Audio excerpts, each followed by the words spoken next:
তুমি তো মেয়েই নও, তুমি তো একটা ছেলে। আর একটা ছেলেকে আমি কিভাবে ভালোবাসবো?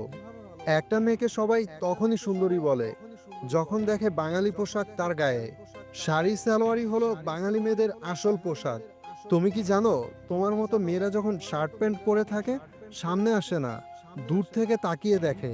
কারণ তোমার শরীরের প্রত্যেকটা অংশ স্পষ্টভাবে বোঝা যায়।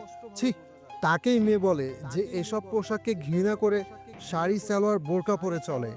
এটা কোনো পোশাক নয় নেহা, এটা কেবল আধুনিকতার শিকলে আটকে পড়ে দৌড়ে বাঁচার প্রয়াস মাত্র। তোমাকে আমি ভালোবাসি, সত্যি ভালোবাসি, তবে সেটা ছেলেদের পোশাকে না। যেদিন তুমি একটা বাঙালি মেয়ে সেজে আমার সামনে আসবে সেদিন তুমি না, আমি তোমাকে ভালোবাসি বলবো। তোমাকে সব ছেলে ভালোবাসে তোমার মনের অবস্থা দেখে নয়, তোমাকে সব ছেলেই দেখে তোমার ভিতরের ভালো দেখে নয়। তোমাকে সকলে ভালোবাসে তোমার শরীরের আকর্ষণীয়তায়, আকৃষ্টতায়। তোমাকে সবাই দেখে তোমার শরীরের সম্মোহনতায়। সরি নেহা, তোমাকে আমি ভালোবাসতে পারবো না। নতুন একটা লুঙ্গি কিনে এনে পরবা কেমন?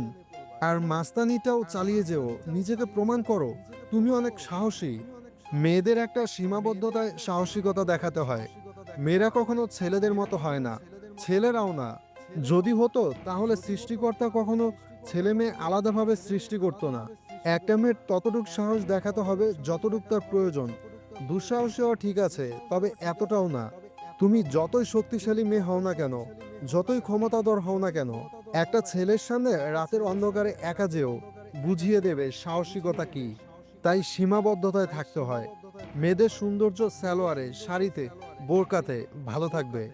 ও, আরেকটা কথা, নিলয়ের কেন সাহস এত বেশি জানো? সাহসের দেখেছ কি?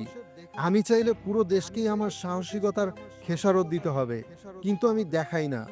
আর একটা কথা, তোমার বাড়ির সামনে রোজ যেই ছেলেটা যেত সেই ছেলেটাই আমি। আমাকে পিস্তলের ভয় দেখাও, স্নাইপারের রাজা আমি। আমার পিস্তলের টার্গেট কখনো মিস হয় না। নিলয় যাকে মারে তার এক্কেবারেই মারে। নিলয় যাকে ভালোবাসে তাকে সবটা দিয়েই ভালোবাসে। আর যার থেকে নিলয় একবার চলে আসে কখনো তার কথা সে ভাবে না। বুলেটের গুলি আর এই নিলয় কখনো পিছনে ফিরে তাকায় না। ভালো থেকো।